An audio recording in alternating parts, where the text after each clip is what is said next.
Good evening and welcome to Straight Talk. I'm Eugene Chan. Our guest this evening is Mr. Kenneth Lam, the current Vice President of the Golf Association of Hong Kong, China. Mr. Lam is a past president of the association and was Hong Kong's golf team leader at the Tokyo Olympics in 2021. He has also been chairing the Hong Kong Golf Club's Championship Committee since 2014, which is responsible for organizing all our top international events, including the upcoming Hong Kong Open, Live Golf Hong Kong, the Aramco Team Series, which is why we have asked him to share with us on Hong Kong as an international golfing destination. Welcome again, Kenneth.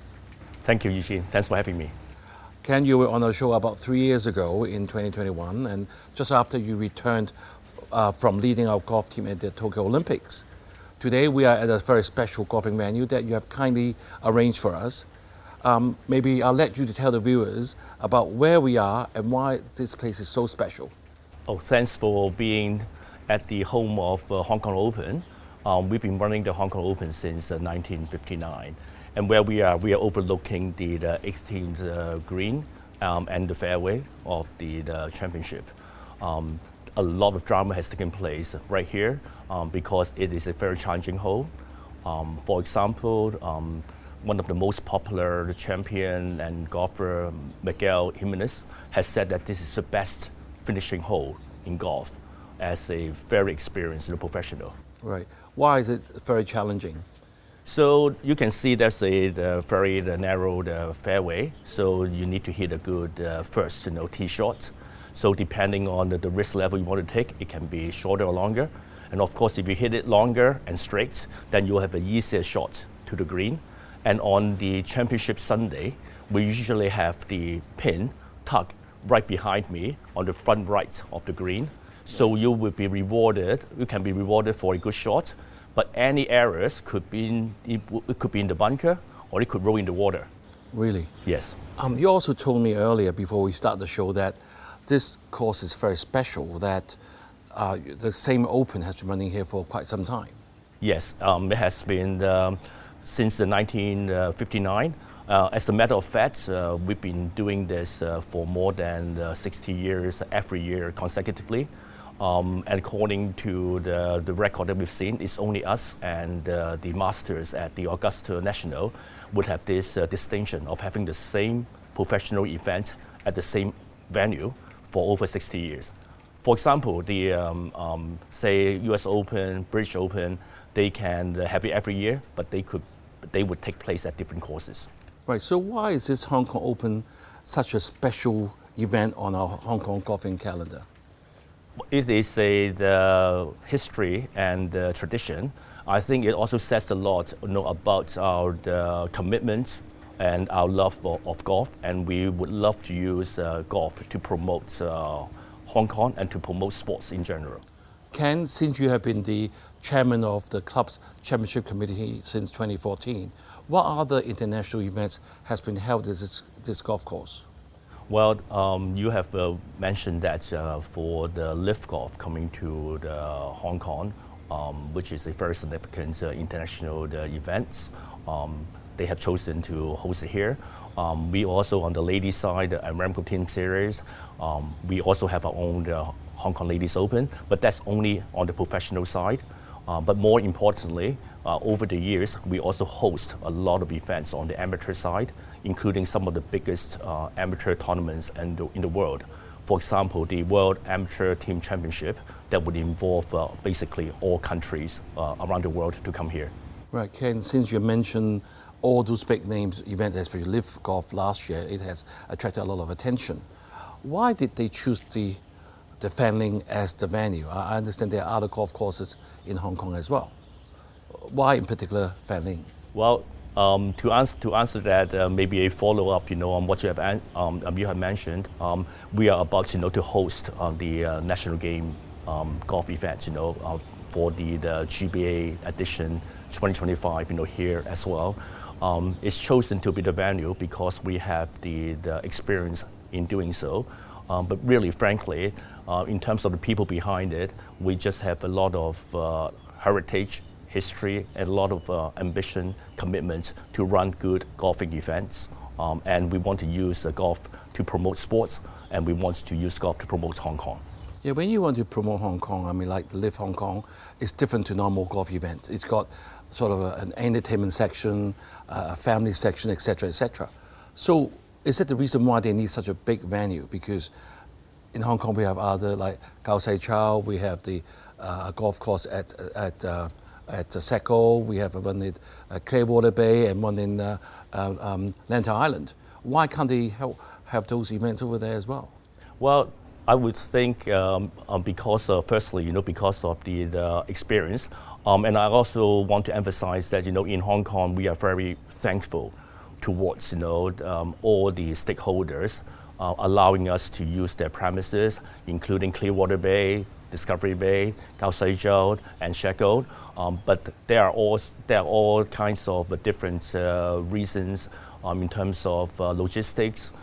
Again, in terms of the experience, of hosting events. That's why this place is chosen. And if I may say, you mentioned the innovation of Live Golf, which I think is something very good for the golf scene as a whole, as it brings different elements. Mm-hmm. But it is the same kind of mentality that we would like to seek improvements. For example, for this year's edition of the Hong Kong Open, because we have a new title sponsor, Link, that has interest in all the 18 districts in Hong Kong. So for this year, every hole we would every hole in tournaments, 18 holes, would be named after a district in Hong Kong. Images of the district will be the showcase in every hole and will be showcased around the world. Well, there's a very good, sort of a good start to promote Hong Kong for the 18 districts. Happen to be 18 holes as well. Well, if I may, it's actually the event is broadcasted to the 130 countries and regions, and the viewership is 650 million people, and it's over 4 days, and a lot of times it's live. Right. So we are basically, showing the best of Hong Kong, to the rest of the world consistently. Right. I'm sure that when the Hong Kong Open is on the coming weekend, I'm sure you want people to come and watch it. How easy is it for people to access Fanling as compared to Kao Sai Chow or even Clearwater Bay?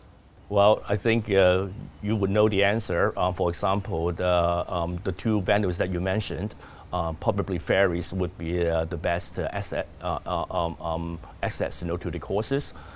Each day we have about 15,000 spectators, especially on the weekends.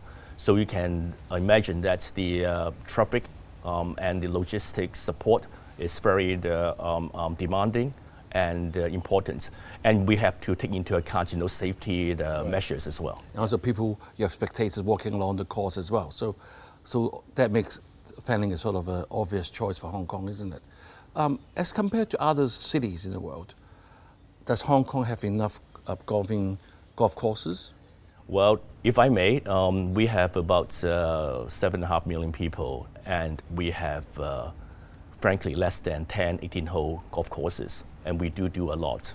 And by way of a quick comparison, for example, our neighbor Singapore, which also have a lot of ambition, they have less people, about 4.55 million people. They have 20 courses. And let me give you an extreme example. Ireland, Northern Ireland, Southern Ireland combined, also about 7 million population. They have more than 400 golf courses. 400? Yes. Well, so Hong Kong has done very well given the so few number of courses we have, because we know that we have a female golfer, Tiffany Chan, has been to Olympics twice, and another youngster, Tachiko, has done pretty well. So given the relatively few number of golf courses and also our population, will you say we have done very well? Well, I think we have done quite well together with a lot of the initiatives, the promotions by the government, along the way. It's a good example of public and private, partnership. So from the youth development to cultivating our athletes to staging international tournaments. To be quite honest, wherever we go, the world international golfing community hold us in high regards. Right. One question before we go to the break. Are we seeing any growing numbers of people participating or joining golf as a game? On a worldwide basis, the numbers are growing. It is one of the most, top 10 most popular sports being watched or being played, and it's still growing. And in Hong Kong, I think we are limited a little bit by the facilities, driving ranges, as well as golf courses. But if we have more assets, I'm very sure that the game will grow. Right, let's take a break now, but viewers, stay with us. We will be right back.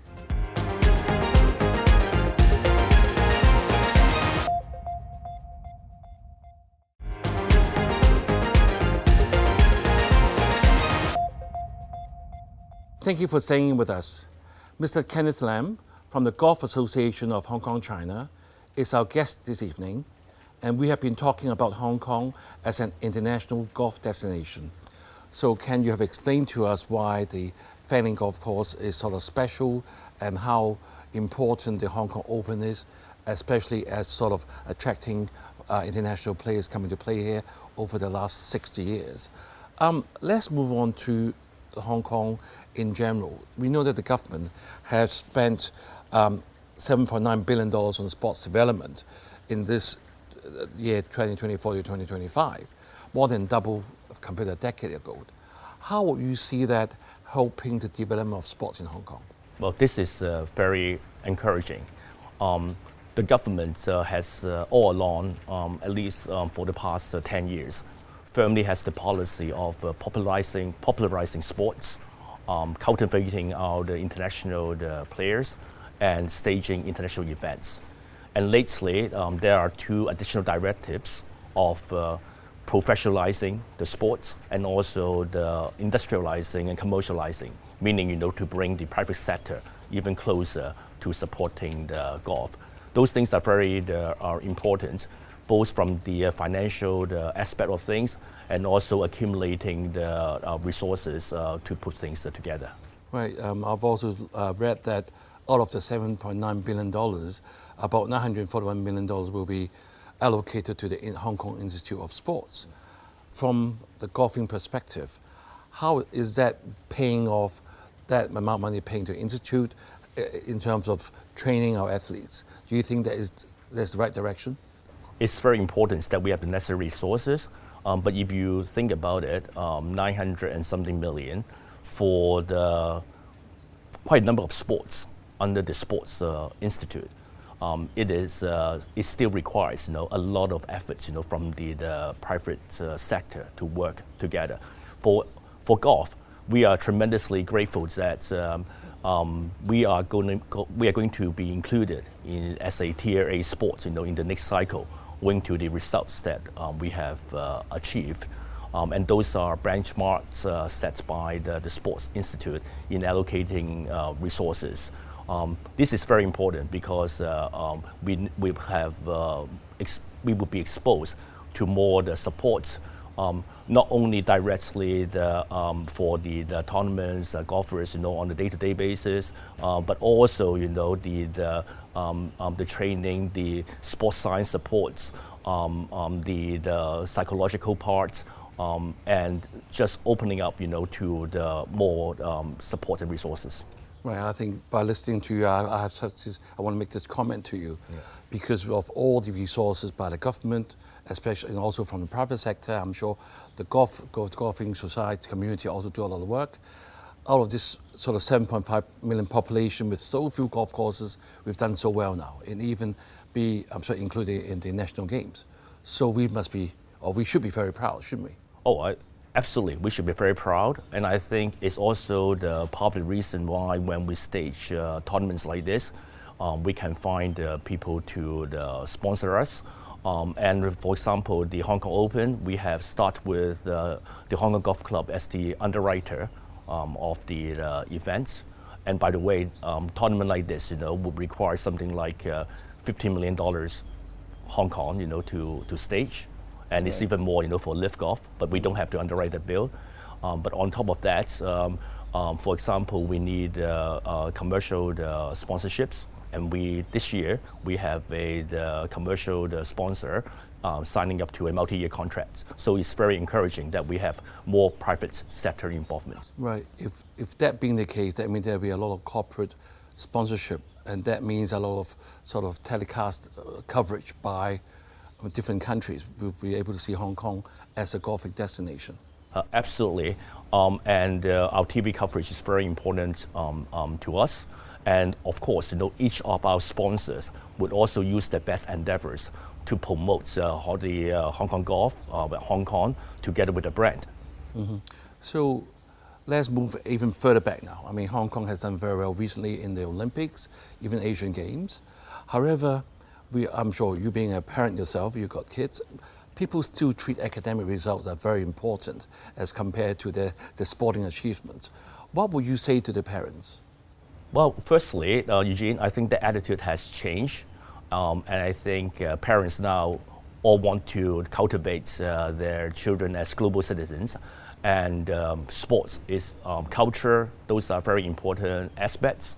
And for golf, parents actually love the sport. We actually, before kids can get on the course, they will have to learn the proper etiquette, safety measures, and a lot of discipline. And this goes hand in hand, in how they should achieve their academic career, as well as their approach, in life. Mm-hmm. We actually have a lot of good feedbacks, from the parents, in terms of how golf can cultivate the kids, in line, especially, with our Chinese culture. Right. Since you are definitely a promoter of golf, since you're on the show, and we have government officials watching us all the time, what will be your suggestions to the Hong Kong government that will be sort of a very efficient, but having a very high KPI in terms of promoting Hong Kong as a golf hub, or actually a sport hub?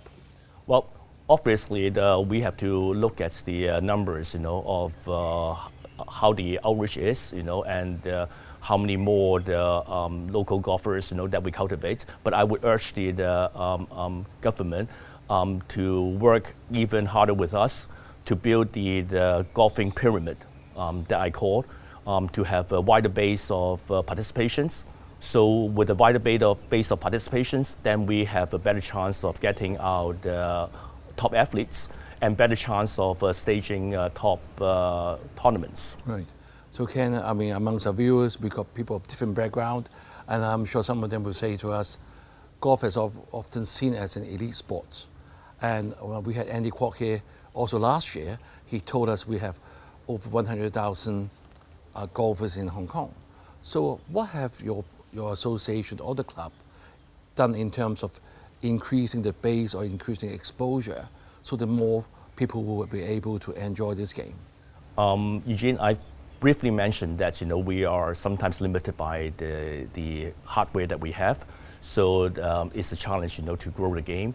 So to grow the game, I think we have to work even harder within GBA so that we have more access to the courses and driving ranges. I firmly believe that there is a lot of interest in Hong Kong. I think getting the private sector involved is important. And maybe one suggestion is to say that it's not only for the golf, but I would urge the governments to consider giving tax breaks, just like the tax break, the tax deduction that we have for the charitable donations. If those sponsorships are going into the qualified events or tournaments or programs, the private sector sponsoring should also receive some incentives. So in this way, I think the private-public cooperation will grow and will put us even more firmly on the world map. Right. Ken, since you have done so much for the golfing scene, I think you're the best person to answer me this last question I'm going to bring up. Hong Kong's golf has gone a long way until today. We even have the Live Hong Kong here. We've got people playing the Olympics. What will be your future aspiration of the golfing scene in Hong Kong if everything goes with your wish? But keep in mind, we've got other neighboring cities like Singapore or other ASEAN countries. They're also eyeing on this big project of golf. What would you do? Well, thanks for the question. As it's really encouraging. 10 years ago, we are probably just the frequent participants in the tournaments, international events. And now, for example, the Tai Chi won the Asian game individually, and the team won bronze. Recently, in the World University Championship, we won bronze as well. On the ladies' side, our players are winning some significant regional tournaments, as well as going to the US, winning some of the equivalent to the World Junior Championships. Those are all very encouraging. And I hope that this is going to cultivate our next generations of winners, champions for national games, for the Asian Games, and also for the Olympics. Yeah, recently we have a Chinese player winning Olympics gold in the Ladies Open. We have Zhang Gaolong winning fencing and Vivian Kong also in fencing. Do you envisage one day that we have a golfing champion coming from Hong Kong? Yes, for sure. And just to give some references, for the last three Olympics on the ladies' side, Feng Shanshan won bronze in Rio, and Janet Lin Siyu just won in the Olympics, a bronze medal. And they are both Guangdong natives. Mm-hmm. And they have also been playing at Fanling in Hong Kong for many years before they turned professional, in a very good collaboration between Guangdong and Hong Kong. So it has shown that within this region, we have the talents. Thank you, Kenneth. I'm wishing you all the best to your golfing profession. With world-class facilities, government support, and iconic events like the Hong Kong Open, our city is indeed well positioned to be an international golfing destination. Thank you for joining us and have a great evening.